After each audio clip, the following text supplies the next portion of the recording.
Lafayette. Wrong one. Wrong opening. I've got to go. It's still real to me, damn it. Yes, it is. Oh, that came on a little bit quicker. Sorry about that, guys. And it's still real to us. The last 5 years, is that not the greatest bot? Because it's just horrible. Let's watch it again. Title, I've got to go. It's still real to me, damn it. Does he even move? No. No. But, to his defense, it has came out, and I don't know if y'all saw that or not, but it has came out where he had a stinger and wasn't able to move for like a minute or two. The guy on the top could have just jerked him helped out a little.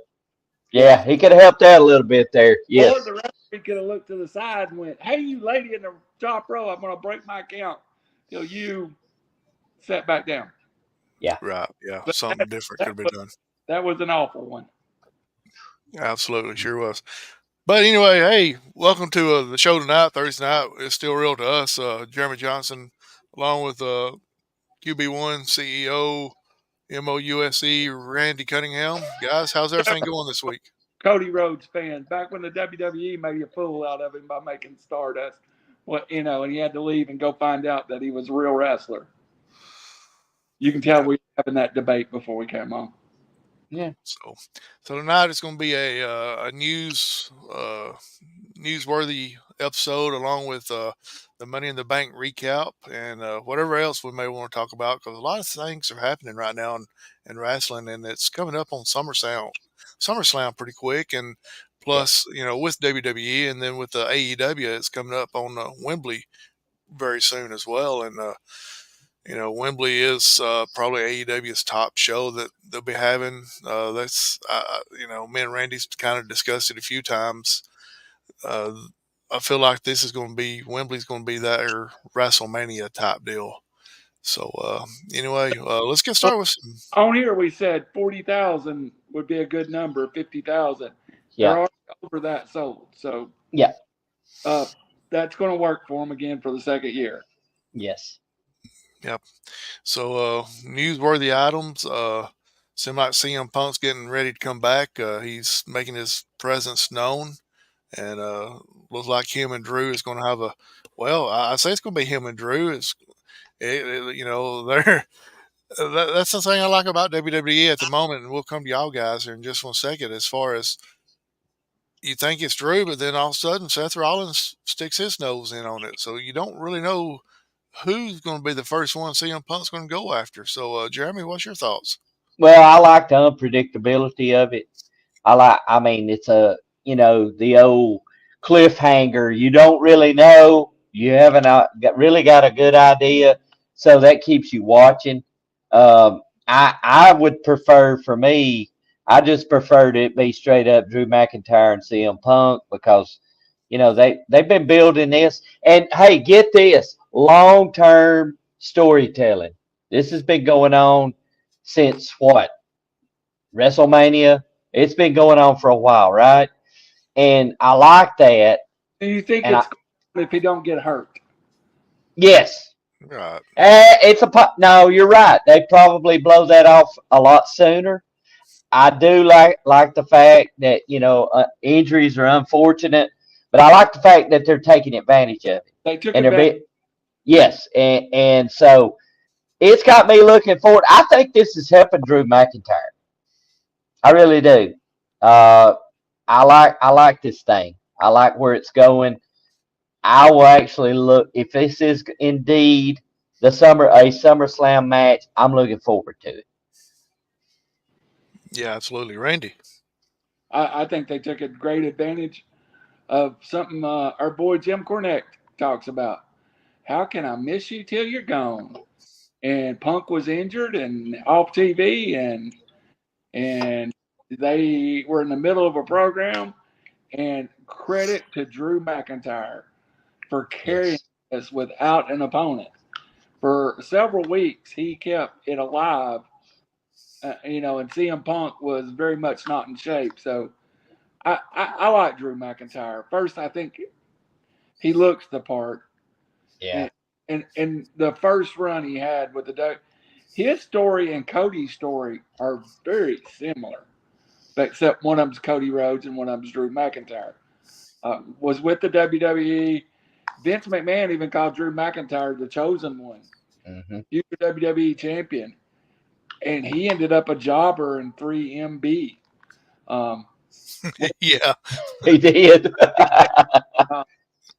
Went back over to Europe, wrestled on the indies over there, made sporadic appearances in the U.S., but more really focused on being that face of European wrestling and rebuild himself. I think it's a real similar story to Cody. They both went back to their roots and found themselves, and now are stars in the biggest company in the world. Yeah, and I would go as far as to say that Drew's, to me, is more drastic than even Cody's, because Cody was operating on a certain level with the oh gosh, Legacy and Randy Orton, and Drew never really. They tried to push him. He wasn't ready. He took the long road, but he came back a monster. He worked on his craft. He really really got over the hump for me when he was in Impact, and he spent that time in Impact. But I love Drew's story. I really, even though he's, I guess, playing the heel, I want to see him with a title. I do. I'll correct you. He's playing a heel to some folk that don't think CM Punk is a total piece of crap. So for me, he's the heel. He's not. But you're right too. That was a very good point. That when Cody walked out of the WWE, everybody went, "Well, he walked out." He immediately went to PWG, ROH, Yep. New Japan. Was with the Kenny Omegas, the Young Bucks, the Marty Scurll. He left the bottom of the barrel of the WWE, but because his last name is Rhodes, he was immediately placed at the top of the others. I forgot about Drew McIntyre's TNA run. That was a run too. I think he spent a year or two in TNA. And TNA World Champion, if I'm not mistaken, or Impact, whatever it was at that time. Remember the name XPW? Him and Grado, who's a huge star in Britain, feuded over the XPW. And famously, they had a 4,000 seat filled arena on the night that Drew put Grado over. So I think Drew McIntyre is a true worker. I think he'll put over who needs to be put over. And I think when I love with him and I forget his WWE name, but I know him as Stu Bennett, the other British wrestler on the post show where Drew McIntyre lost his crap, and they got it, and he hit Adam Pearce. Adam Pearce. Mm-hmm. They drug him off the stage, and that was some of the best professional wrestling acting it's been in a while. Mm-hmm. Yeah. I'm tickled to death to see Drew McIntyre get his flowers now, because he was the champion during COVID. Mm-hmm. And he wasn't, he didn't get to come out to the fans and come out to the empty stadium, but he kind of carried the WWE during the pandemic for a certain extent. And, he kind of, and now they're giving him a chance to kind of show what he can do in front of a crowd as well. Not to mention, Howie, a lot of the WWE guys went home and avoided that situation. You didn't see the top of that WWE card in that squared circle of TV, which I did do that one night. It wasn't on camera, but you could sign up and they would leave you there for like 5 minutes and take you off on the Zoom. So there was a lot of guys that went home and carried their ball, and they were in AEW, but he towed the line and still performed and still stayed in. Because if he had left, I don't think he's an American citizen. I think if he'd went home to Scotland, he'd been stuck there. Yep.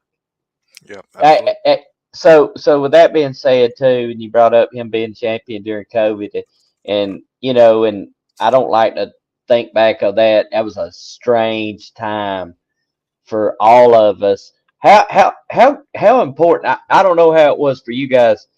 Wrestling was extremely important to me during that time. It really was. Yeah, they were performing in front of an empty arena.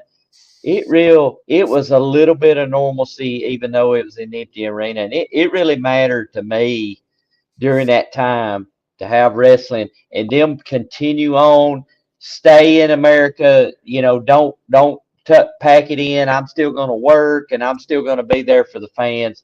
And I think it's really important to a lot of wrestling fans to have that, in a time when there wasn't a lot going on. I think it was important to the general public. We forget what happened. Yeah. NCAA basketball tournament was canceled. Yes. Football was played in front of nobody. Yes. Tennessee games, 100,000 seat arena. And I drug myself up to a game just so I wouldn't break my streak of so many years of going to a game, but I hated it. I hated it. And that truly tells you that the fans matter. And so imagine trying to wrestle at WrestleMania, no less, if you're Drew McIntyre, and correct me if I'm wrong, he was wrestling Brock Lesnar in an empty arena with cameramen and limited people. Imagine how much harder it is to wrestle with nobody in there to call the match. Yeah. Yeah.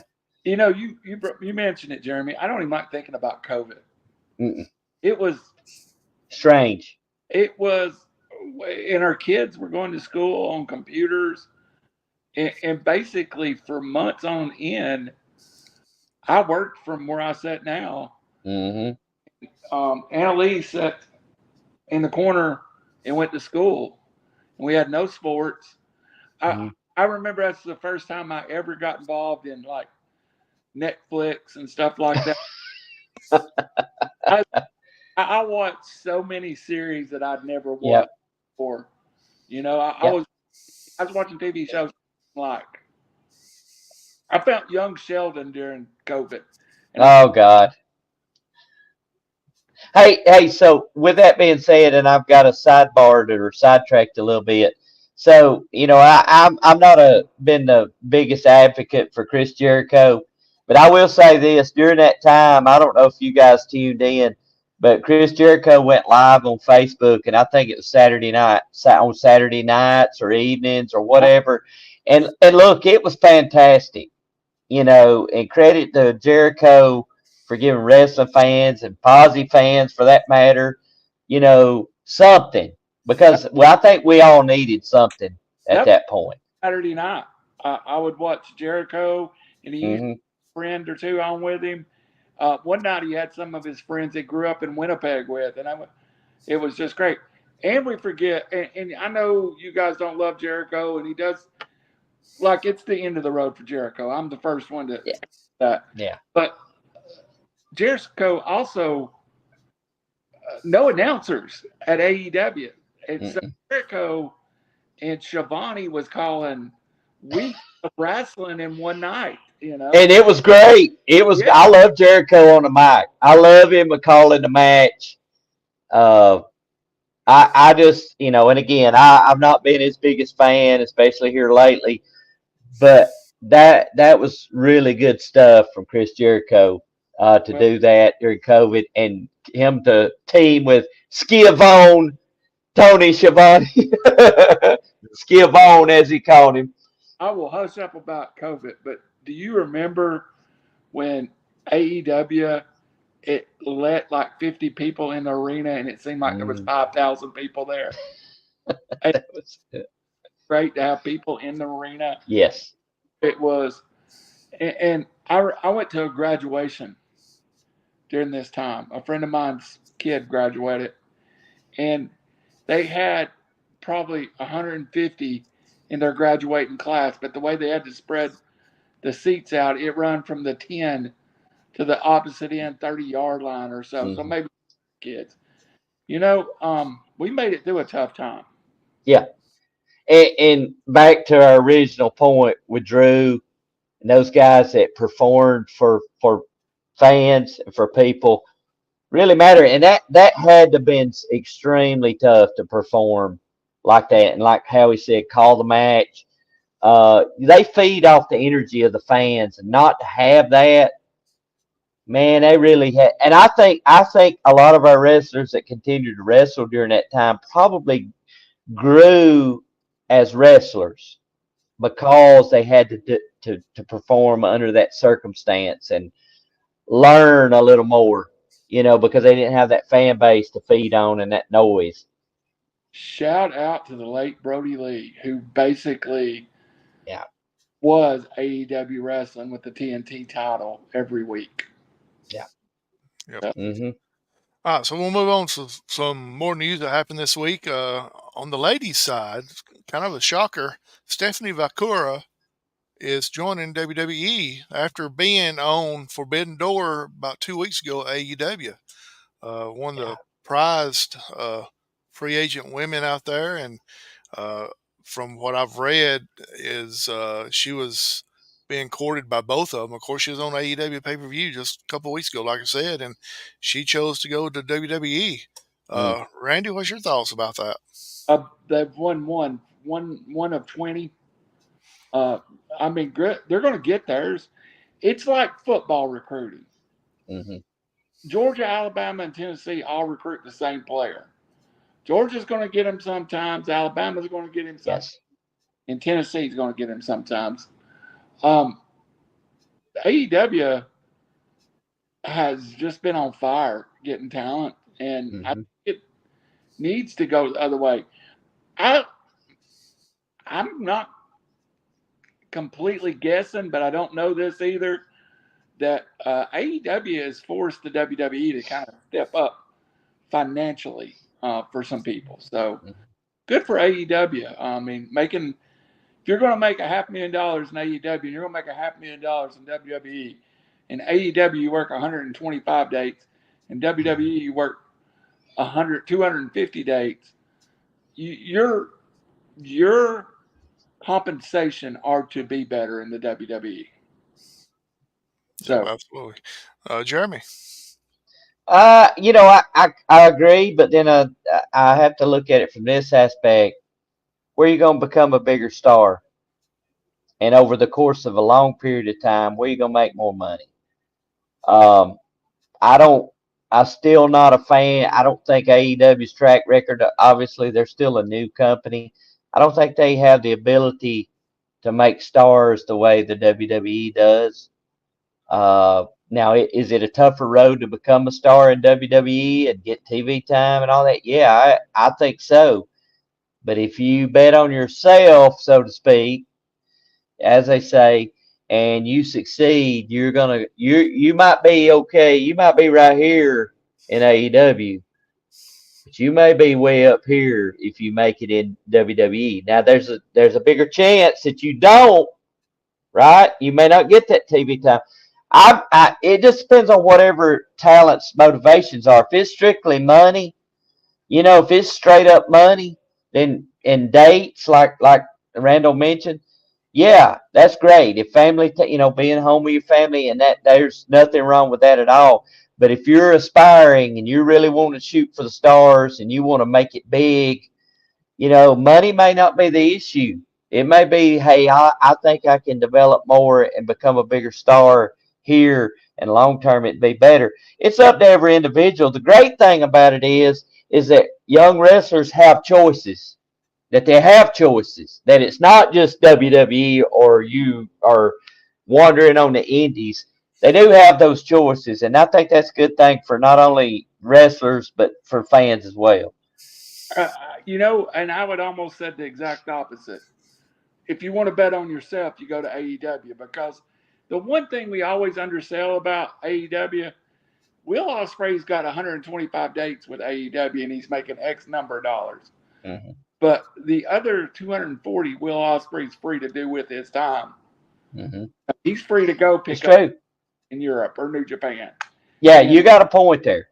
And I feel like AEW is territory, what we used to see, and WWE is more corporate. And there's no doubt you can be a bigger star in the United States in the WWE than any place in the world.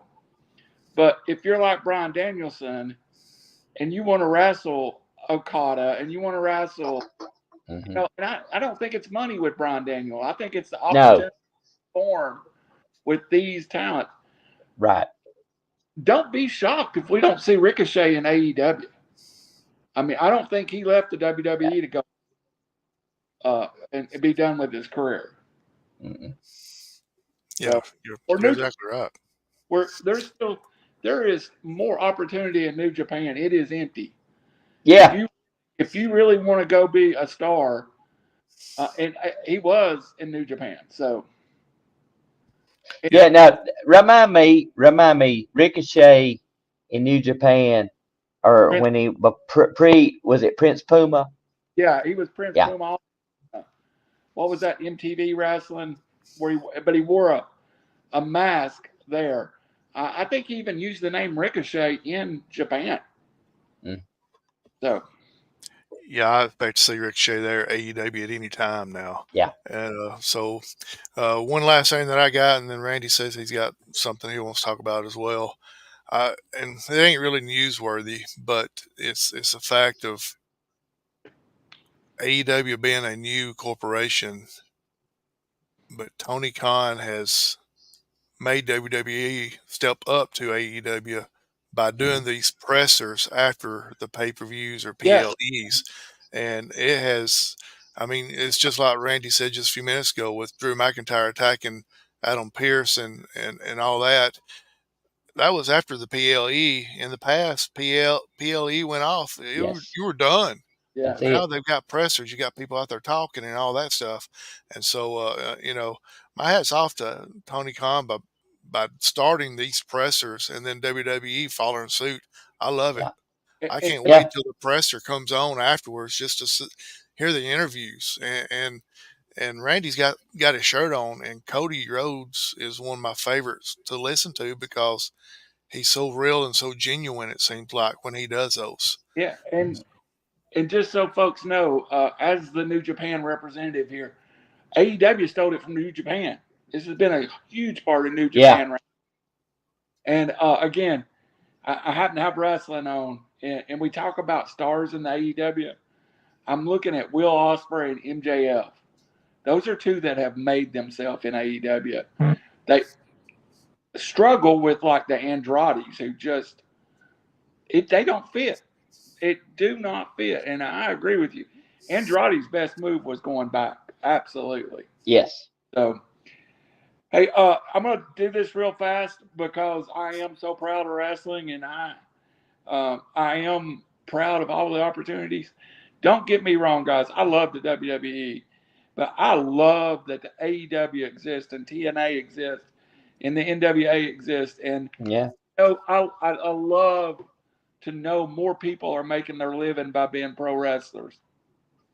But the Crockett Cup, NWA Crockett Cup, famously won 3 years ago, and it's returned by the Briscoe brothers.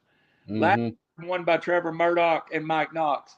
This year won by, and this is from Ricky Morton's personal account on the cover of PWI, the Southern Six, the NWA Crockett Cup champions that we talk about. Kerry Morton, Alex Taylor won the NWA Junior World Heavyweight Champion, of course, in the Monster, Elias Mason from Knoxville, Tennessee, and Kenzie King, the female member of it, managed by Ricky Morton.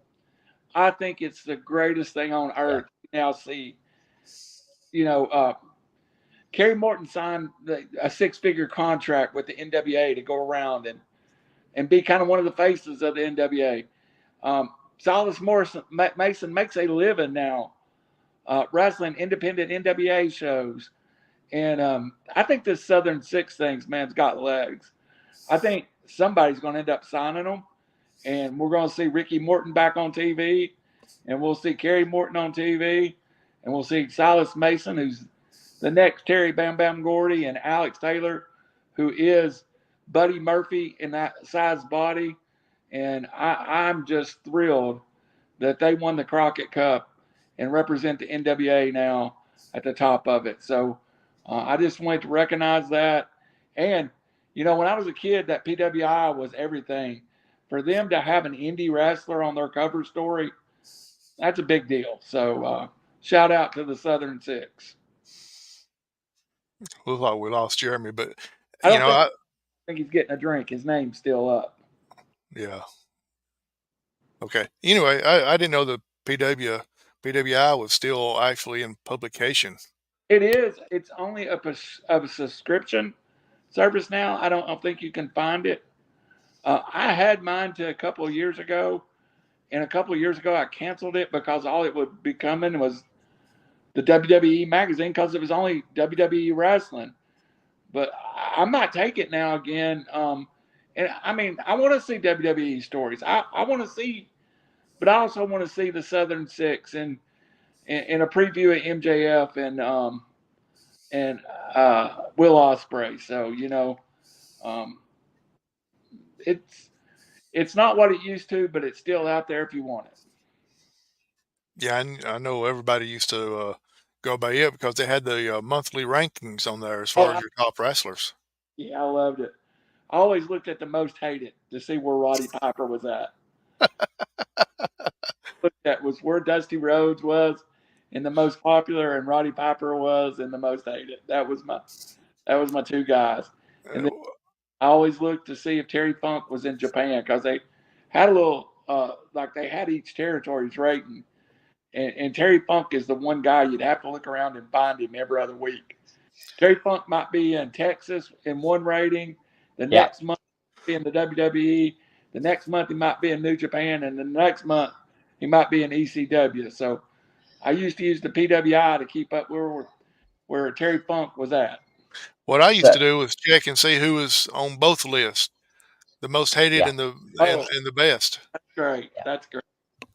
Yeah. So for me, the Pro Wrestling Illustrated was the way I became familiar with other, like the AWA and other promotions, because like I've said before, where I grew up, you got 3, 9, and 12 out of Chattanooga, and that's all you got to watch. You the same. Yeah, man, you exactly. So when I started, I would go to the newsstand and actually, or the stand, and buy those magazines.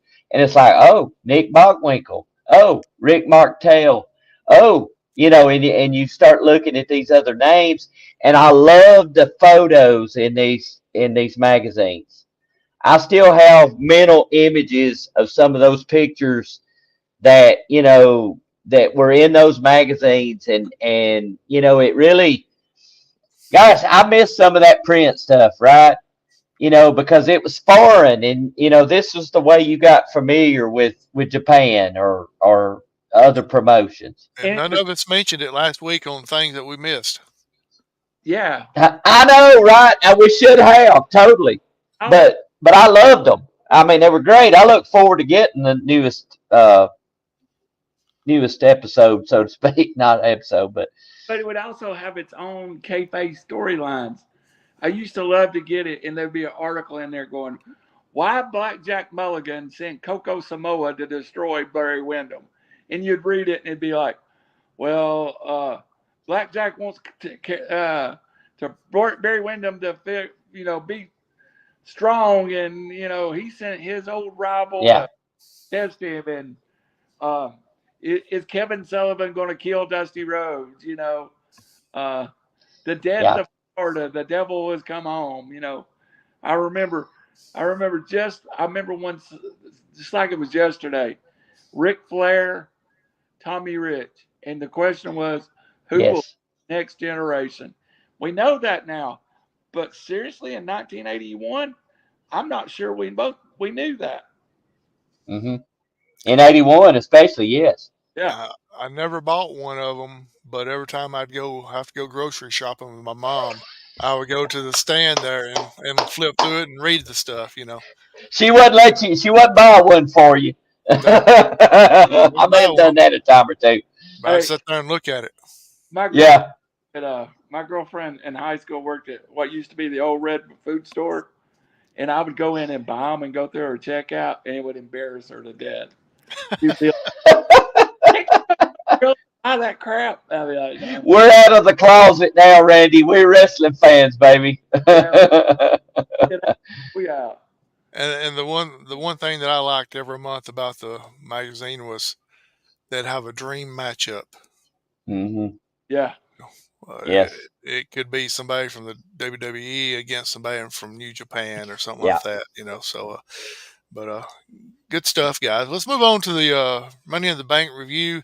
And I did leave out one of the main news things, but we'll get to that here because it happened during Money in the Bank. So, anyway, the first match of the night lasted 16 minutes and 30 seconds for the men's championship Money in the Bank ladder match, where Drew McIntyre defeated Andrade, Carmelo Hayes, Chad Gable, Jey Uso, and LA Knight. Yeah. In a pretty good match, I thought. Wasn't the best one I've ever saw, but it's a pretty good match. Jeremy? So, look, not a lot of details about the match. I think I picked LA Knight, and that goes to show you that I'm a terrible prognosticator, and so thankful I didn't decide to try to bet on stuff because I can't get anything right. But I'm still expecting out of that group. I was still expecting LA Knight because I still feel like he's right there on the edge. What are we going to do with LA Knight? Right, he's been hot. He felt like he should be in that world title picture, but they've had bigger things going on. And so I fully expect the LA Knight to come out of this. Because I think I recall saying that my assumption is they're going with the Drew McIntyre CM Punk storyline. That is its own feud aside from a world title. But with that being said, it looks like they're going to somehow tie that in. I don't expect Drew McIntyre to keep that Money in the Bank briefcase very long at all. I think it's not going to be Damian Priest. Heck, I forgot he had it. He carried it so long, I completely forgot he had it. I don't look for Drew McIntyre to keep that briefcase very long. Well, we already know that Jeremy didn't watch it because he cashed it in that same night. Did he? So I didn't. See? All right, so I'm right. He didn't keep it very long, and CM Punk foiled it. Now I remember. I've had a lot of stuff going on. I apologize. Everybody out there, if you hear this, hey, look, I'm not, but I was right. He didn't keep it very long. Bottom line, he didn't keep it very long. It's okay, Jeff. This whole time I've been thinking, I can't wait till we get to the Owen Hart because I really want to talk about Bryan Danielson winning it.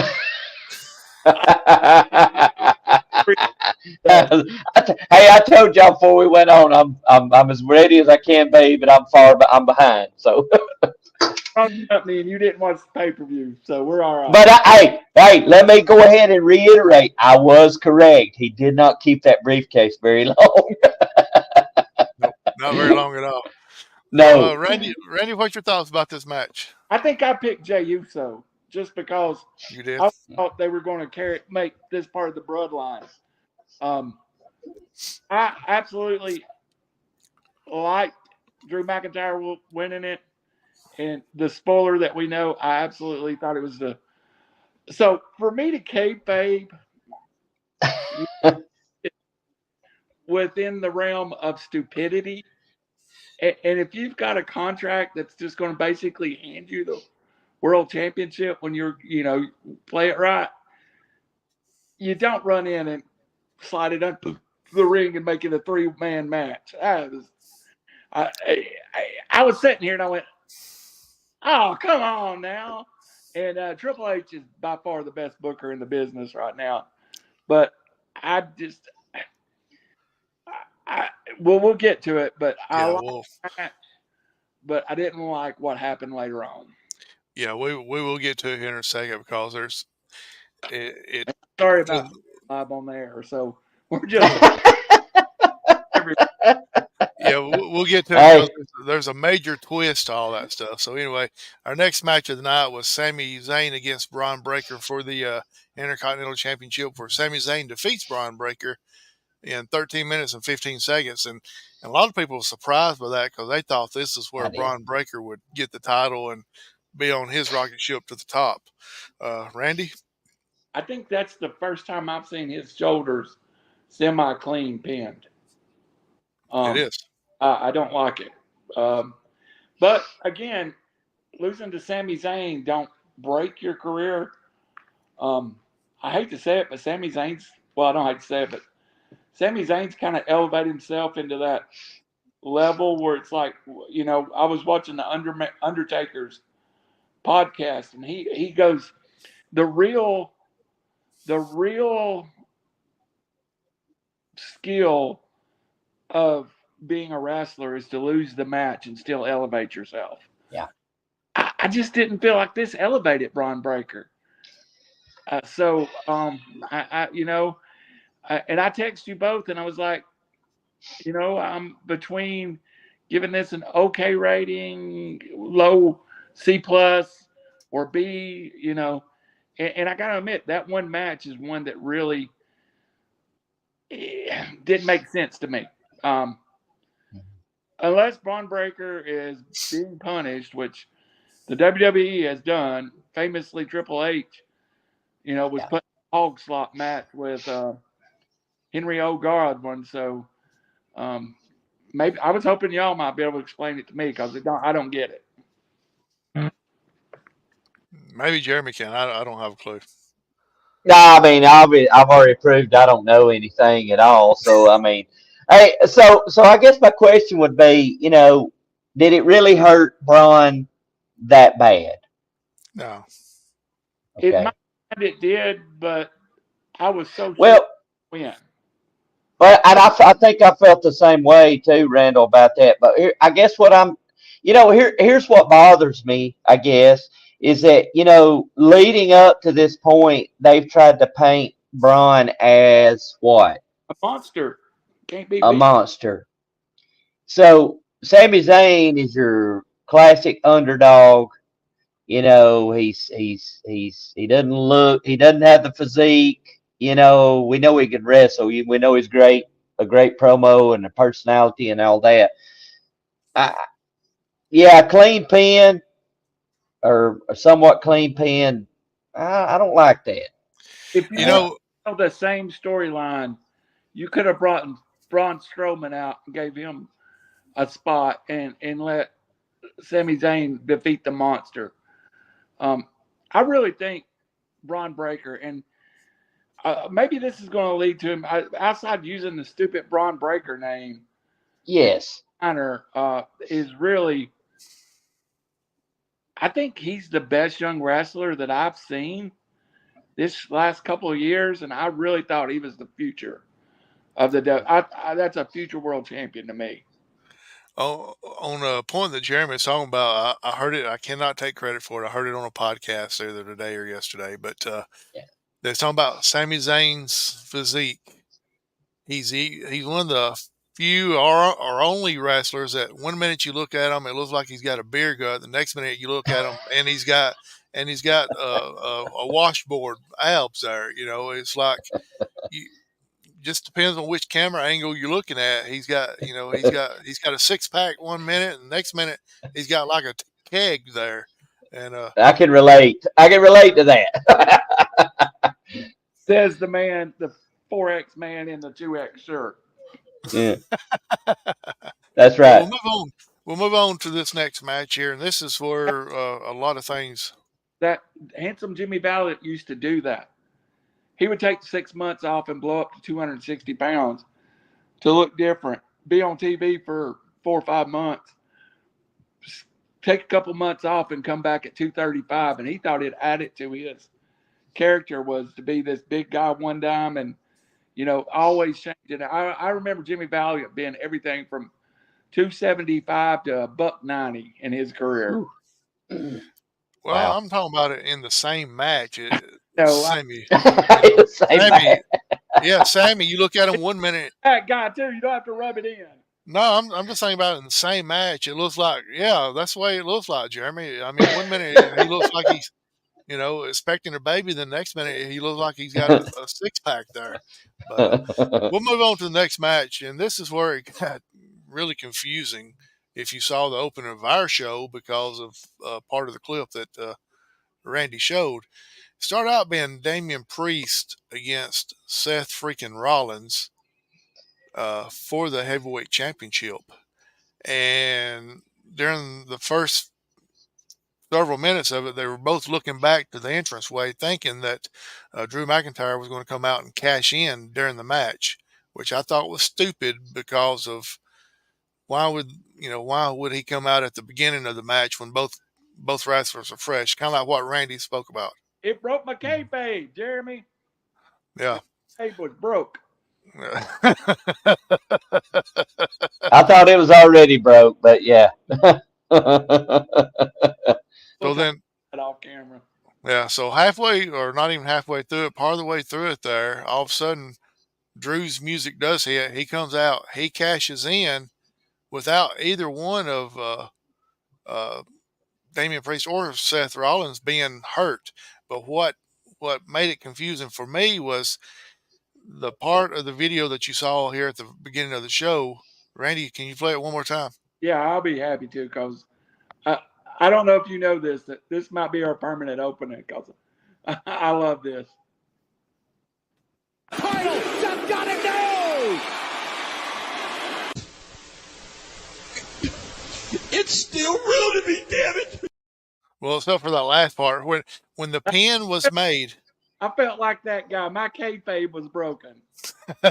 When the pin was made, Damian Priest did not kick out. The referee stopped the count at 2. And then that's when Drew McIntyre came out. And I thought that the referee had went ahead and counted to 3, but he didn't. And so it went from a singles match to a triple threat match.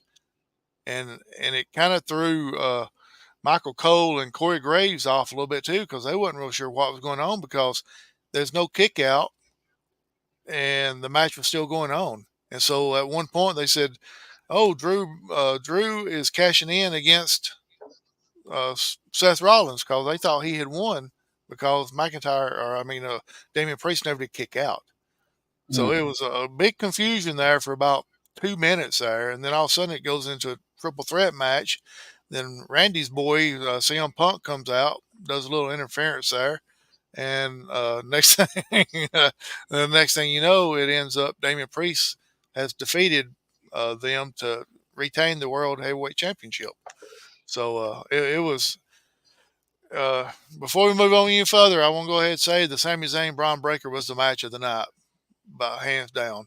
But anyway, on this match here, it was really confusing there at the very beginning, and then there at the end, it was like all chaos broke loose. So Randy. Yeah. I'm going to sum this up in what I wrote down that night.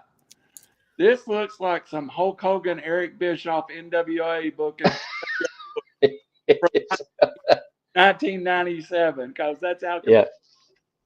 I was waiting for Kevin Nash to come out and do the finger poke of doom on somebody. It was the single thing that kept me from loving this pay-per-view, because it was such chaos. Look, and thank God Damian Priest is okay, but I don't for a minute believe that he had a stinger, because he wrestled pretty good after that. I think they botched it, and they would have been better off going ahead and counting to 3, restarting a match, and said, now Damian Priest is cashing in on both of them, and just, make it kind of some kind of stupid stipulation, and then let Damian win it again, I guess. But the only thing, before you get started, Jeremy, the only thing that was missing was the clown car coming out and a bunch of clowns coming out running around everywhere with fire extinguishers and buckets of water. Go ahead, Jeremy. I look for Ralphus to come down with Jericho at any moment. Go ahead, Jeremy. So I just have a question, because as established earlier, I didn't get to see this match. So do you think? And again, the end goal. The end goal. Do you think the end goal was more? We're building this CM Punk Drew McIntyre, and the world title and Seth Rollins was kind of the afterthought. The main focal point was we're gonna let Drew come out and cash that in, and CM Punk foil this so that it continues to build that story, or was it going another direction and all this chaos kind of threw it off? I think the word "oh" followed by a bunch of cuss words happened in the gorilla position. I You're really probably think. right. I think you hit it. The focus was supposed to be Punk's return because Mhm. Punk come in and it wasn't just a second. He come in and physical contact with Drew McIntyre. Yeah. I think you had Jim Cornette talked about in TNA how his buddy Estain, I won't call him his what, would book, and he would have too much going on at one time, and the Mhm. wrestlers get lost in what was going on. We had a world title match, a briefcase cashing in, and a return of a WWE superstar all going on at the same time, and it was too much. Mm. And uh, too much happening in a small period of time. Right. Yeah, absolutely. I mean, yeah. Like I said, at one moment I was totally confused. I had no idea what was going on. Yeah. And which it don't take Timing matters. yeah, it don't take much to confuse me, but I was pretty confused on that one. So we'll move on to the next match, and before we do that, let's go ahead and do our drink of the night. We got the normal water here. Randy's got the monster. Imagine that. He's got the monster too. We got double monsters going on. Sponsored by Monster, not a paying sponsor. Oh yeah, we got a sponsor. We got to be sure to give a shout out to here shortly. Wilburn's Waxing Solution. They're back on the show. Yeah, Hey. Did a great job as far as waxing the Sylvania High School band room. The floor had, far as we know, it had new wax put on year after year after year, but it had never been totally waxed like it should be. Wilburn's Waxing Solution. Michael Wilburn, his wife, Mikhail. There you go. 256-996-9731. They came in, they took all the old wax up, they got back down to the actual tile, then they waxed it, and it looks like a brand new floor. They did a great job, and like the card says there, free estimates. That's what they gave the Sylvania band room. Yeah. Then we sent them a couple pictures of it and told him what the measurement of the room was, and he said this is what it's going to be, and we said get here as soon as you can, and and so he came, made it look good. So Wilburn's Waxing Solution is back with the RiverCity-Media for a while, and thanks to them, and give them a call at 256-996-9731.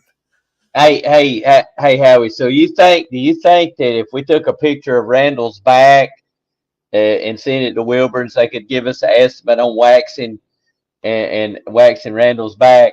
nobody back wagon.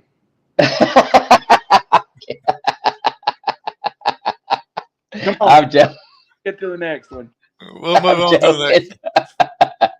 The next one is the women's Money in the Bank ladder match for the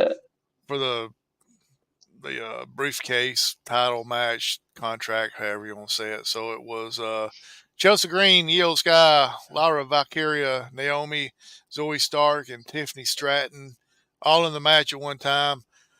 Jeremy, we know you didn't see the match, but they nearly killed each other. But the winner of this thing was Tiffany Stratton. But I mean, they had some great bumps Yeah. on this one here. I mean, I'm surprised that somebody didn't get hurt with some of the bumps that took place. Yeah. So, Randy, I know you liked this match because you said you enjoyed it. I love Tiffany Stratton. I fell in love with. You know what? She is a wrestler. She's good in the ring. She has good psychology. She has good stand up, and I think they made a star with this. And the WWE's wrestling with females division is in really bad shape. And everybody, it's in bad shape. Yeah. You've lost the top of that division in Charlotte, Becky, and whatever you want to call her, Sasha Banks. Rhea. Bayley is the only one at the top. Rhea did make her debut in a non-wrestling return, but that division really is built around Rhea right now. And when she gets, the titles are on Bayley and what's the blonde? Liv Morgan. A few years ago, those two would be.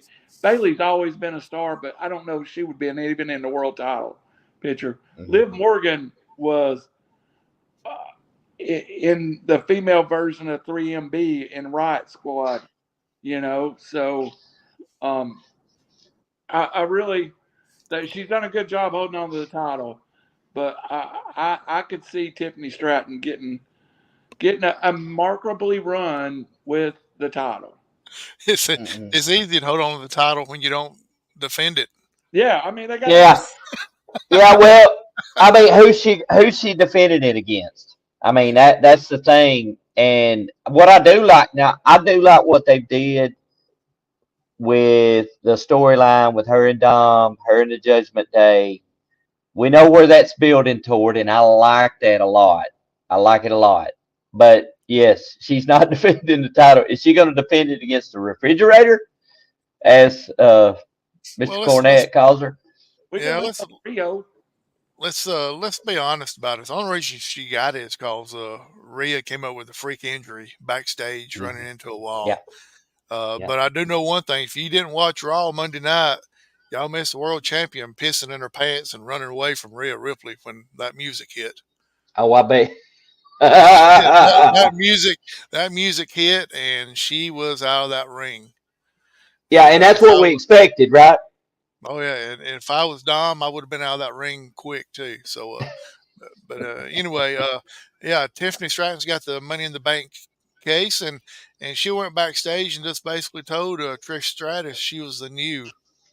It was Tiffy time now, not Trish time. It was Tiffy time now. And talking to a Hall of Famer like that, so there's some rumblings about Trish may come back and possibly go over for Tiffany to even build her up a little bit more. Yeah, but I know Randy really does like Tiffany Stratton as far as her wrestling abilities and what are the world's best moonsault or something like that. The perfect moonsault. What is it? Yeah, but you know what I like about it? Female wrestling, where they struggle, I've always said this, is in transition moves. They don't come out of one move clean to the next one, and she does, Sasha Banks does. If you like her or not, she makes everything count. Charlotte Flair, the greatest in the world, makes it look real. Then you get to like the Liv Morgans, and they can put a great hold on, but there's no logic to the next move. So I'm glad to see the WWE. The WWE needs some young talent. And hey, and we talked about making a major signing, somebody that looked like they were going to be at the top of the AEW for the next little bit. So I wouldn't be surprised to see her very quickly elevated to the main roster. I wonder, with her being at the Forbidden Door and seeing how it was backstage and everything, that helped made her mind up. I think people want to be a WWE wrestler, and some people want to be an AEW wrestler. I agree with that. I think maybe, like we said, there's maybe more to it making a decision than just money. And so maybe they just felt like, I don't know. This may not be the best place for me, right? It may be better over here. So everybody talks trash on WCW. But how many people jumped from the WWE to the WCW in the prime? And we all knew it was, we know now. It kind of bothers me. We never hear anybody say, well, I was glad I jumped from WCW because they lost. But I mean, Right. why was everybody jumping? Lex Luger famously showed up. Hall and half of the,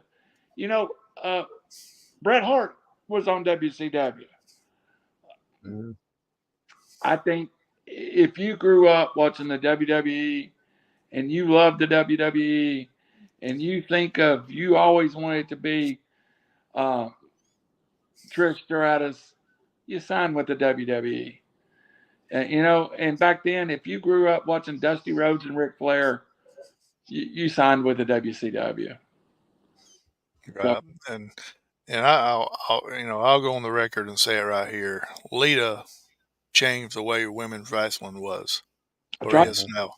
I tried to say Lita earlier and I couldn't remember her name. So Lita changed it because she actually did a lot of moves. She wasn't out there in her little skimpy outfits. She came out there to wrestle, and she did a great job. She'd get up on the top rope and do the moonsault and all this other stuff. So Lita changed the way women's wrestling is. think if me and Jeremy start showing up in skimpy suits, we can improve our ratings. You'd be by yourself, I guarantee you that. Okay. Yeah, we want to get better, not worse. We definitely don't want to do that. We could at least have our theme song by the Grateful Dead, because we could definitely come out to A Touch of Grey. Hey, look, I'm secretly working on my Santa Claus gig. Yeah. Coming soon. So let's move on to the last match real quick, and then get on out of here. We got the Bloodline with Solo Sikoa, Jacob Fatu, and Tama Tonga defeated Cody Rhodes, Kevin Owens, and Randy Orton in 24 minutes and 40 seconds. And for this to be a pay-per-view match, and with all this talent on this match here, it was bad. I'm sorry. I just felt like it was basically a Raw Monday night match. Randy? And you got your three money investments in the ring. I can't ever say their names. Tongaloa, and Jacob Fatu. And they're going over. And it's a bad match. So all they accomplished with this match was set up Solo Sikoa and Cody Rhodes for a filler pay-per-view while we wait on Raw and some real contenders. Yeah. And, Solo will be one of those guys that can he actually become world champion? No, he can't. Or they set up the match and that's where we see Roman Reigns again.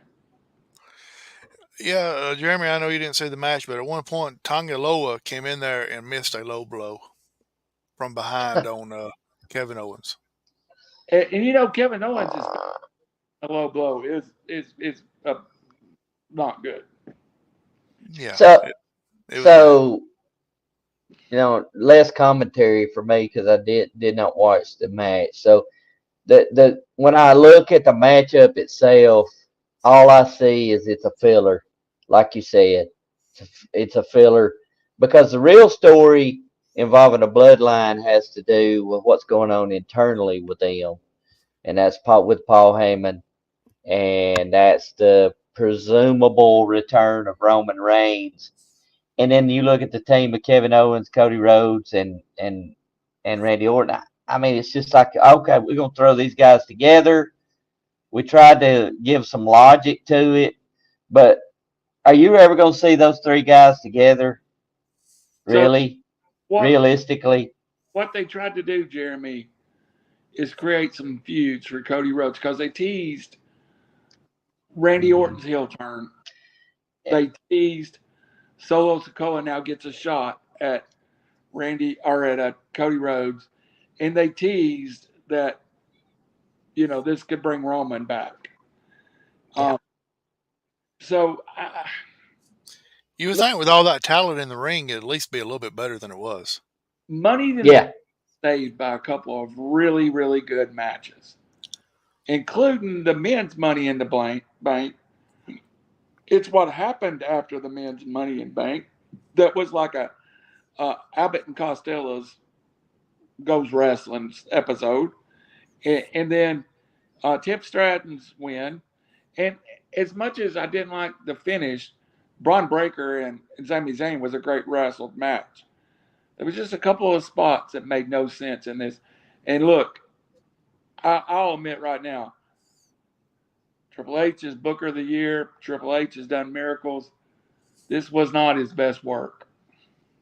Nope, not at all. And well, go ahead, Jeremy.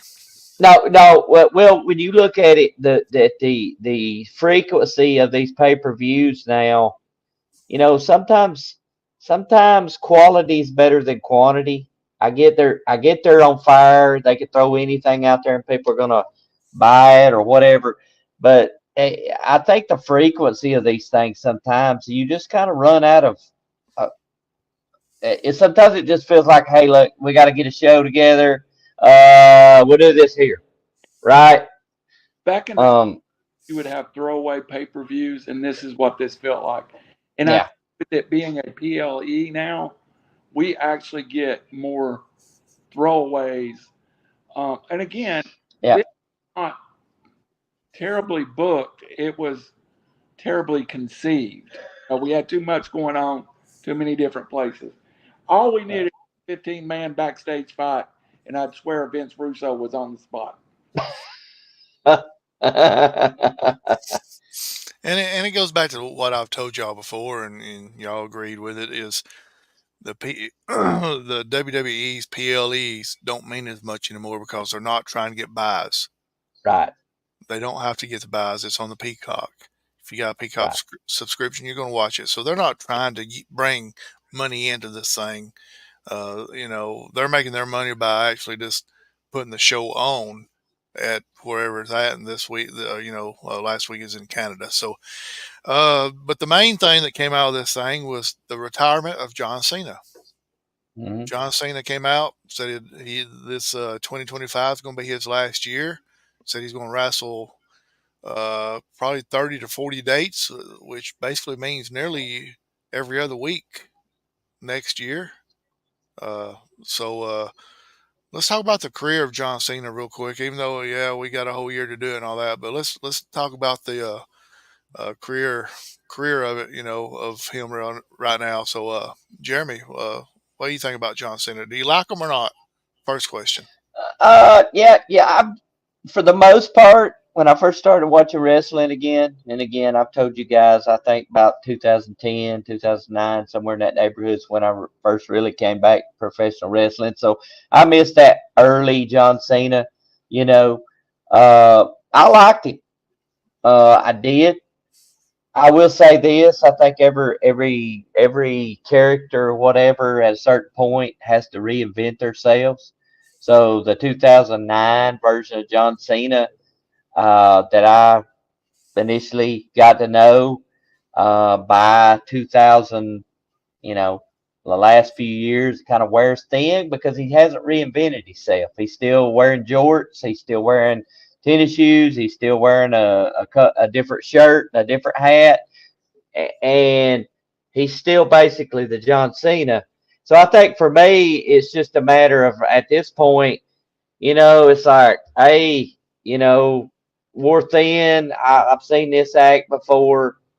But with that being said, John Cena, when it comes to work, when it comes to physique, when it comes to what he does for the fans and his understanding that how important the fans are, i.e. Cody Rhodes, John Cena got it. And he always did. And, WWE, from that point I started watching until 5 years ago, maybe, it wouldn't have been the same WWE without John Cena in the mix there, without John Cena playing a part. So I don't take anything away from John Cena. I like him. And I think what an outstanding career. And, and I look forward to seeing these matches. So hopefully we see the best of John Cena, even though he's a little different now. He's got hair. He's got a bald spot in the back of his head. His physique has changed. He's slimmed down. He's leaned up a little bit. But the guy can still cut a promo. The guy can still talk. looking forward to it. Can we see the early version of John Cena at some point? You Can missed we? out on the probably the best part when he was the Thugonomics and he came out That's rapping, uh, yep. kind of like uh, the guy on AEW does now. Max Caster. Mike, Max yeah, Caster. he came Yeah. out rapping like that, and Cena back then, the Attitude Era, Cena let it rip back in those days, Yep. and he came along at the perfect time because Yeah. you were losing Stone Cold, you were losing The Rock to Hollywood, so Yes. somebody needed to step in, and he hit it at just the right time. So for me, as being one that did not take in wrestling at that point, what if sometime in 2025 we make an appearance, and we do that again? I would love to see it. I think it'd Yeah, be great for the fans. It'd be great for me because I didn't get to see that. Yeah, right. Well, what if he had his own spinner belt again or whatever? yeah, So I'm just done with the jorts, and I'm done with the never give up and the armbands and the t-shirts and all that, and the same throwing the band out there. Like to see that. I'd like to see that. yeah. Randy, what's your thoughts on Mr. Johnson? Like him or not? Answer that question. I hate him. He was All right. boring. I knew it. He's the last fashion of Vince McMahon booking that is almost cartoonish. Every word, I agree. but let me say this: he is such a good man and such a person that will give to Yes. the Make the Wish Foundation, and such a good guy. If you heard Jim Cornette talk about him, he is also probably the most misused superstar in the WWE. Cornette had him in Ohio Valley and says he could have been the next Ric Flair. And that's what he thought he would be at the next level. McMahon was in love with this cartoonish type characters. And tell me you can't directly link Hulk Hogan and John Cena together like their next generation. And it became everything Dwayne Johnson said about the John Cena character in those 2 years that they feuded was true. He was boring. He was a yabba dabba doo. For me, and a grown up, children and young people and people that grew up with him, he was the cat's meow. Yes. But you would go to a live show, and he would have more boos than approvals. And you could just look across the crowd. If you were under 25, you were probably, let's go Xena. And if you're over 25, you were like, Xena. So, now, I hated the character. I would not watch his character. His feud with the Dwayne Johnson is the first time I ever felt myself in their second match rooting for John Cena. You just felt like he had to win. And you felt like the weight of the world was on him to win. And it really, great booking, but Dwayne Johnson is who he is. Though, in the period John Cena was at the top, there were no competition either. Mm-hmm. Think about it, guys. There was not an AEW. There was not a WCW. The WWE and that version of John Cena was the only game in town. So was he the biggest superstar? Absolutely. Was he? If you really want to see the John Cena, I think is entertaining. Go to the Southpaw Wrestling, where he is a character in a sitcom on the WWE Network, or I guess Peacock now, and he's hilarious, man. I just hated that character, dude. I really did. Hustle, loyalty, and respect. I hated it. Doctor of Thugonomics, I kind of liked, and I got to be honest. I kind of liked. Last thing I'll say is I think John Cena's career the next year under a Triple H booked WWE could be very, very interesting. Yes. Before you move on, I'm going to ask each of you a simple yes or no question. Does he break Ric Flair's title record? Randy, If he does, it's the biggest shame in wrestling. Jeremy, No. You want to know why? Think Because about how close. Think about how close Triple H and Ric Flair are. Think about their relationship over the years.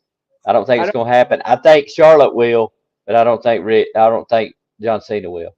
I don't think John Cena wants to break it. I think he always wanted it to be tied.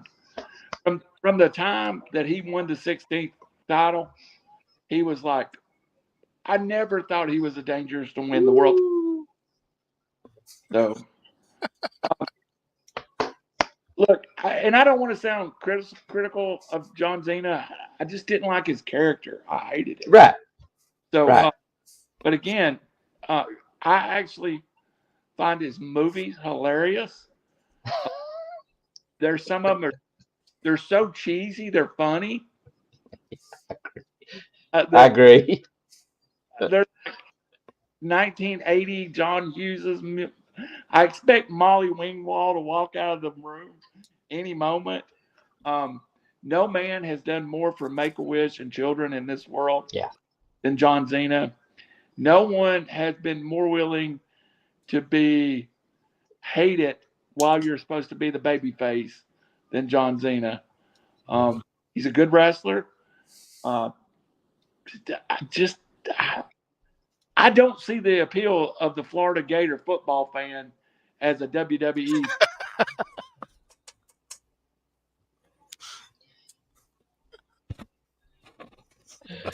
Oh boy. Sorry about that, man, but yeah, you got me on that one. I hadn't really ever thought about it, but you're right. It is. He's every Florida fan. I'm telling you, that's all they did.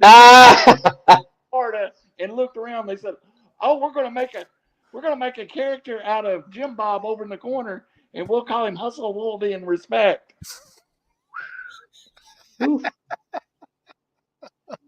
You can, if you're a Florida fan, you can reach Randall Cunningham at 423. No.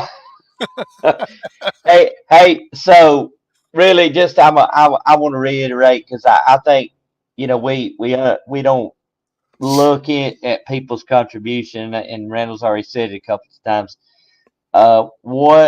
Even if you don't like his character, what a fantastic representative of your company and of your promotion and the things that you do. Because like I told you guys, after going to the live event and getting a picture with Cody and doing that thing and him staying after, Cody gets it. And so did John Cena. And so did guys that were very successful. And that's what matters. And he got it. And he can represent your company well. So I'm looking forward to this. I really am. Maybe we see the prototype. I'm just saying. Maybe we go all the way back to the prototype instead of the Dr. Thugonomics. Hey, maybe we'll see some ruthless aggression. I'm all for it. And maybe we'll even go back to Winnie's Ohio Valley with Jim Cornette and even see him driving the ring truck. Yeah. You know what? Being a heel So Randall, so let me ask a question. Do you think, because he never did it, do you think his career, what would his career have been like had they turned him heel? Because I think at the point where it got old, the gimmick, if they turned him heel. Let me just put it this way. Let me book it in your head. After about 10 years of being John Cena, Hustle, Loyalty, and Respect, he loses the title at WrestleMania, and he comes out and cuts a blistering promo about how the fans never appreciate him. Because he was a great promo. But he was unselfish in the ring, too. Do you remember the WrestleMania where he basically said, okay, The Undertaker's got to be in here. I'm going to be the victim, and I'm going to spend 3 months goating The Undertaker in a match. and he took a ASS whipping from Undertaker. Howie and I was at a WrestleMania. He main evented, and he put Miz over. Probably the world champion ever. He put him over, and he was unselfish.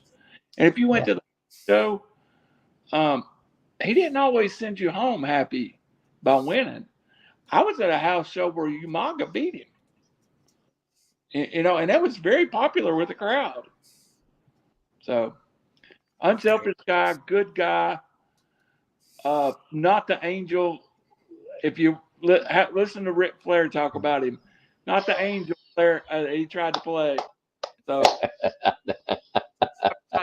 at the bar at 4 a.m. Yeah, Rick. Well, I have a feeling if you hung around with Ric Flair very long, woo, woo. All right, guys, it was a great show. We're going to close this thing up. It's going to take us 5 minutes to tell everything that we got going on next week. We got show after show after show next week here on River City Media. So if you're watching on Facebook right now or on X/Twitter, it's still Twitter to me, but if you're watching on Twitter/X, go to YouTube, like, subscribe, share, tell a friend, tell a neighbor, tell whoever you can to go on YouTube, like, and subscribe to us on there, RiverCityMedia.com. Next week on Beyond the Booth, we got the newest SEC official.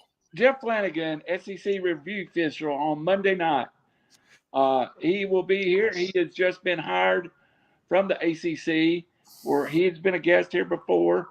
He was on the field official for the ACC. Actually called the Miami Georgia Tech game when CP3 upset Miami a couple of years ago. Last year. Yeah, and he will be this year he will be in Birmingham. His charge is him and other people to increase the speed of the SEC's official review. So we'll have him on here. We'll talk to him Monday. We'll get a good hour out of him. Good friend of the show. Thank you, Frankie Culpepper, former ex-pro wrestler here in Chattanooga, for setting this up out at the Sports Barn. So Monday is Jeff Flanagan, SEC review official. And you've got Tuesday. It's me and you Tuesday, Howie. Me and Randy's going to be on here Tuesday with a good friend of the show. Has been on here 2-3 times already. All Georgia Tech defensive back, ACC Rookie of the Year, I think. Freshman Georgia Tech Athlete of the Year 2 years ago. Clayton Powell-Lee will be on here talking about his NIL deal. He's in the actual NCAA game. They contacted him, so he's going to be in it.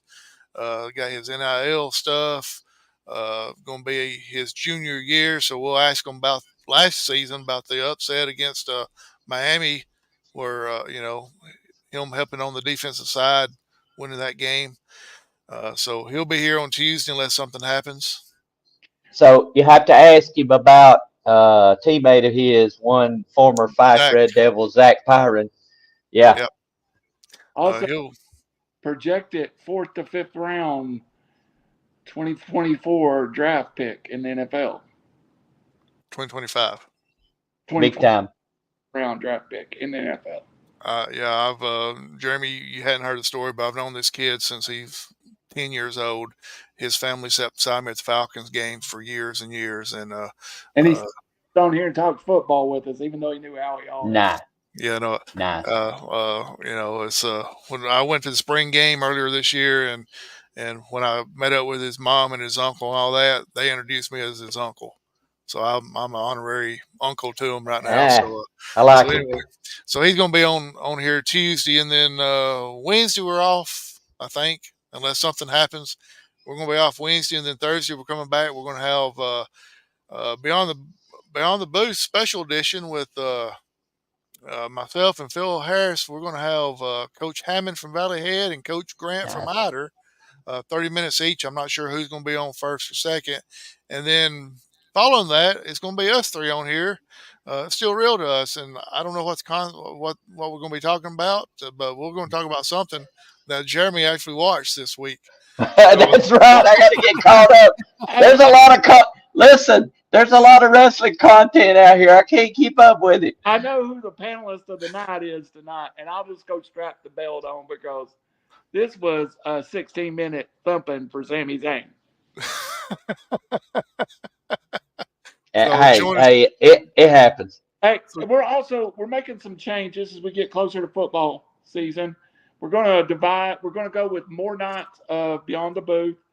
We're adding. Don't be embarrassed, but we're adding Howdy Chaney as a permanent part of Beyond the Booth. There'll be two of us. We're the free birds of announcing. It could be me and Phil. It could be me and Howie. It could be Howie and Phil. It doesn't matter. One of us will defend the title. So we are the free birds now, and free bird rule in effect. Yes, sir. And we're going to have a lot of other people. Got a lot of other people lined up coming on. Randy's got a lot of people up in Chattanooga area that's going to be coming on. I'll probably be on with him during some of that time. We're going to try to split it up. So maybe we're doing Alabama early in the week and Chattanooga later in the week. So it's just like we had Coach Russell Jackaway on Tuesday night from Sand Rock. It was a great show. Mm-hmm. Jeremy, if you hadn't watched it yet, of course, you ain't watched much of nothing this week, but yes. I'm sorry. I'm sorry. Like watching some girl. Hey, been working, baby. Punching bag. Jeremy's our punching bag tonight. We don't get to do it very often, but tonight he's the punching bag. Hey, punch away, baby. Have you noticed how nice his hair is combed too? Well, it's just because he ain't wearing a hat. It looks so good. Hey, I'm no selling all that punching y'all are doing. I'm no selling. Right, no selling. Hey, I'm Bruiser Brody right now. I ain't selling it. Or John Moxley or anybody else that don't sell. A couple of other things we got to promote. One night we are coming on here, and it's going to be in the next 3 or 4 weeks. We're going to do strictly Chattanooga wrestling history, and we're going to have a special guest. Still trying to line that guest up, but we'll have it more as we get close. And also, we're going to come on here one night, and we're just going to have maybe a free-for-all. A lot of things we could do. Howie does a great job giving us topics, and we always have fun with them. I hate to go to but I think it's real important that we get this Chattanooga story out at some point. Mm-hmm. And we'll try another visit from Michael St. John kind of into the same time period and just maybe do a 2-week period of just talking about Chattanooga wrestling because such great history here. Also, Hickson football is coming to River-City-Media live on Friday nights. Myself and Jace Moses will be on here covering the Hickson Wildcats. A new member is joining our team. His name is Justin Hobbs. He's from up in the Bristol area, and he will be here hopefully on Sunday, and he will do the River-City-Media Top 25, and he will give us his Top 25. And he's on TikTok right now under Justin Hobbs. Go find him. Look, guys, he's a great young talent. We won't have him long. Somebody's going to snatch him up, a bar stool or somebody. And then, of course, I have a new show debuting in August, The Road I Know. We don't talk about our faith and our beliefs a lot around here, but I am a man. I consider myself a man of faith. I am a recovering alcoholic. I was in a accident 10 years ago where I lost my life. I feel like I've not really ever shared that with anybody. And you can hear me share it for the first time on a show called The Road I Know. We all have these experiences. I guarantee you every one of us has one of those experiences, whether it was a divorce, raising your kids by yourself. We've all faced these times, and we're going to do it without video. We're going to just do an audio podcast, and we're going to make it about the emotion we've all felt and how God's helped us through it all, So yeah. I don't mean to wax religious, and that's not what I'm here for tonight. But join that show. I really hope it has I hope I didn't die twice just for nothing. So you find a message in it somewhere. Yeah. And for the record, I tried to get Randy to do this back 2 years ago, but he wouldn't do it. He was like, "No, I ain't gonna do it." I wouldn't. And you know what? It's been, and I'll just say it. It's been a journey with God for me to get to the place I'm comfortable talking about it. So Yeah. And I'm going to try to start that August the 1st. One of my first guests is the RiverCity-Media's own Phil Harris, who just went through a transplant. Just went through it. I have a friend of mine, Zach Ward, who's now a pastor and preaching here in Chattanooga area, who was anything but that at some point. And he's going to come on and talk about his journey. We've all got it. We've all got it. Yeah. I would add there, at some point, I'd be like at some point I'll be free to share the things over the last couple of years as far as myself goes. And I think when we, people, religion can get really sticky. There's different beliefs, but I think, one thing that it would be a common denominator is that we can all tell what God did for us. Absolutely. And that's universal, regardless of your particular doctrine or whatever. And so I love this, Randall. I love this thought I saw you sent us, like the cover and all that. And I'm like, that's a real thing that, somebody who may not listen to a pastor or may not listen to somebody preaching a sermon, but they might be willing to listen, because we've all hit, as Dusty said, hard times. And you know what? Telling about how we made it through with the strength, the Lord, I think that's always in order. Jeremy, it's as simple as this. I'm not sure I wasn't an atheist when I hit that truck, Mm. and that was on a journey. And this is not about, it's not about where Randall goes to church to now, because it don't. Mm-mm. It's more about what I went through.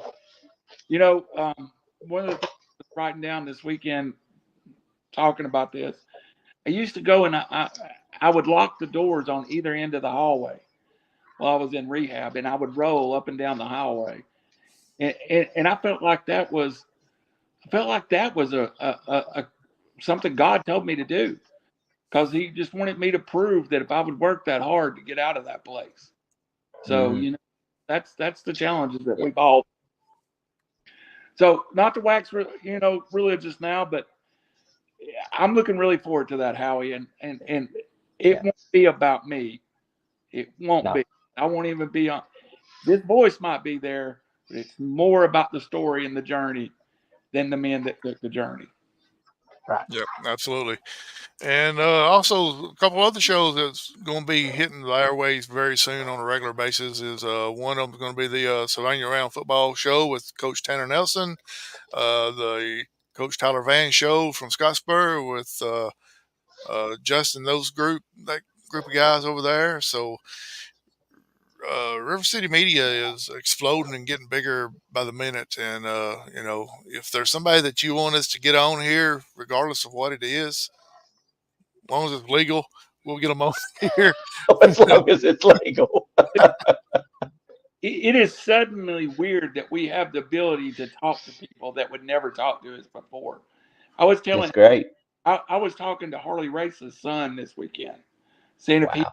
was willing to come on and talk to us.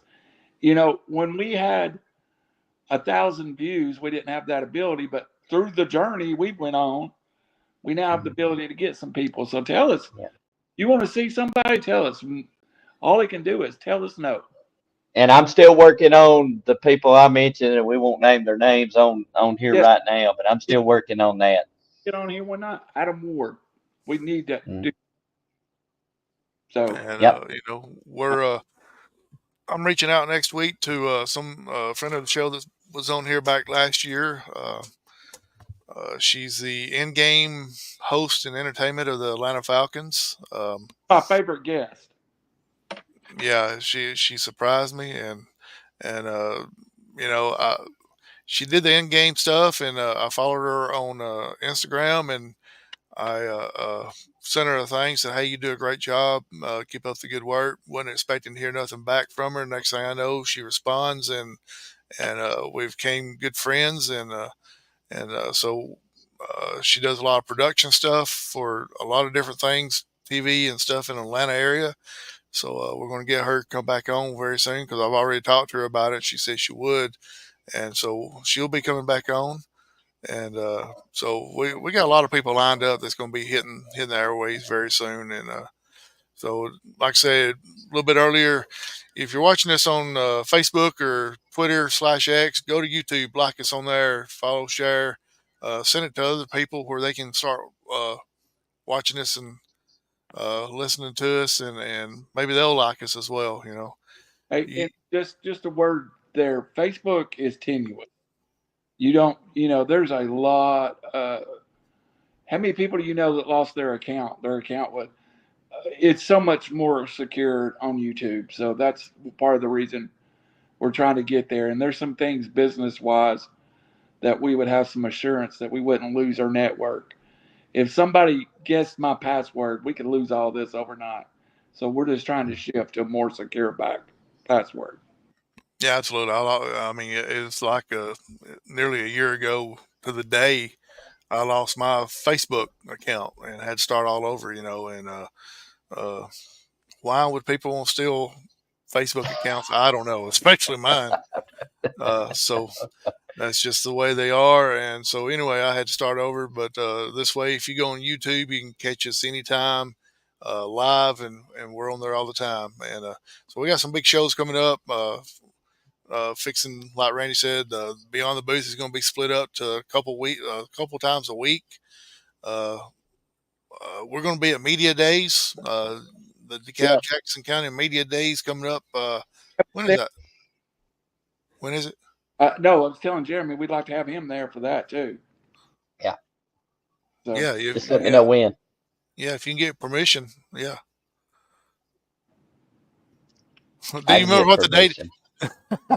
I didn't hear the date. I didn't hear the date. So if you tell me what the date. Friday, but I'll send it to you when we're off from here. Yeah, send it to me. I'm sure Adam will be there as well. To cover Fife and everything. But I'd love to try to be there if I can work it out. Yeah, absolutely. Yeah. Y'all shut your podcast down. I just want to make this network available to you and Adam if y'all want to do anything. Anytime you want to do it, just yell at me. You can have All right. full access to it. So I don't know if I mentioned this just before we close out, but Adam is a new father. So he's enjoying that right now, and I know we intended on having at least one more podcast before we shut her down, but he's making a good decision as a new dad. He puts a lot of work that people don't see and people don't recognize for Five Football and then for the radio station for Michael. And so he's making a good decision as a young dad to try to be more present and be there with his wife, with Bev, and they're fantastic people. And I'm sure we he'd be glad to once we can get started again or whatever the case is. We can try to do something there. Randy, if you will, one more time, throw up our sponsor, Wilburn Waxing Solution, real quick, and then Hey, we'll. I mean, Howie sent me the picture, Jeremy, and I was like, that's not the same room. Wilburn's Waxing Solution, 256-996-9731. Call for free estimates and licensed and insured. They will do it at any time of the night, during the day, whenever you need them to. They can take care of your floor needs. They're hitting a lot of schools right now. Schools are fixing to get back in session. I know they've did Gunnersville the last few days, and was at Sylvania's, and they do a lot of places. You don't have to be a school, businesses, and all that. If you just got a reception area that needs it, they'll come out and take care of that part as well. Do a great job. I was really surprised when I saw the pictures of the finished product, because I did go by there and watch them while they were doing some of it, and it was totally different. The floor tile was totally different color than because after all those years of just putting wax on top of it, it changed the colors of it. So it went from a. I mopped my house the other day and remembered I had hardwood floors. Nice. Nice. So I like how he no sold our action while he was giving the plug right there.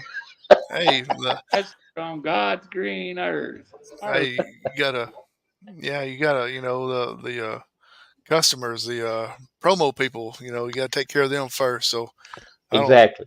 Plus, I don't pay y'all no attention anyway. So yeah, it's hey Jeremy, good call. Let's work on trying to get you and Adam on here sometime. All right, let's do that. Yep. So for the one that's doing the crotch chop over here, the one that's got part of his teeth missing, I think. I'm not sure about that. And for the one in the middle that can't keep from rocking his chair back and forth. Are you one of the Briscoe boys? Are you I look Chinese too when I. He looks like Mark Briscoe. Get some chicken farmers.